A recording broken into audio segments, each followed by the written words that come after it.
Andy with prostheticist David Morrison A man who lost his right leg in a major car accident is now competing in snowboarding at world-class level after having only tried the sport twice before the crash.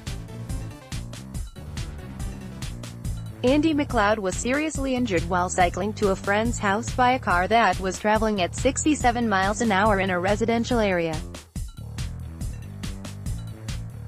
He was lucky to survive, but the accident left surgeons with no option but to amputate his right leg, and he was also left with a brain injury. He's transferred from the Belford Hospital in Fort William to Glasgow Royal Infirmary, where he spent a month before going under the care of David Morrison, lead prostheticist at the Westmark Centre, based at Queen Elizabeth University Hospital in Glasgow.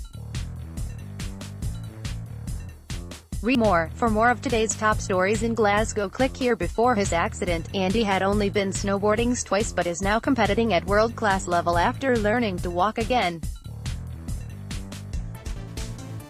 Andy, 27, said, "David and I share a love of sport and adventure, and right away I knew he got me and my need to push myself to my limits. The care I have received has been fantastic, and in total I have had 3 different prosthetics made specifically for me, all with different functions. Now I am competing at a World Cup level for Great Britain, with a World Championship competition at the end of the month and World Cup final at the beginning of April. The long-term goal though is the Beijing 2022 Winter Paralympics." Read more. For more of today's top stories in Glasgow, click here. David Morrison, the lead prosthetist, said, "To see someone as young as Andy following a traumatic amputation is very unusual.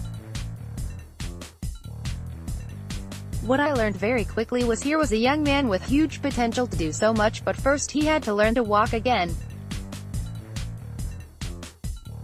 As a professional, it's been great to meet someone like Andy who doesn't just use his leg, but uses it to its fullest potential and beyond. I have seen him grow as a person and achieve so much as an athlete. I am so proud with how well he has done in snowboarding and glad I could play a part in this remarkable journey."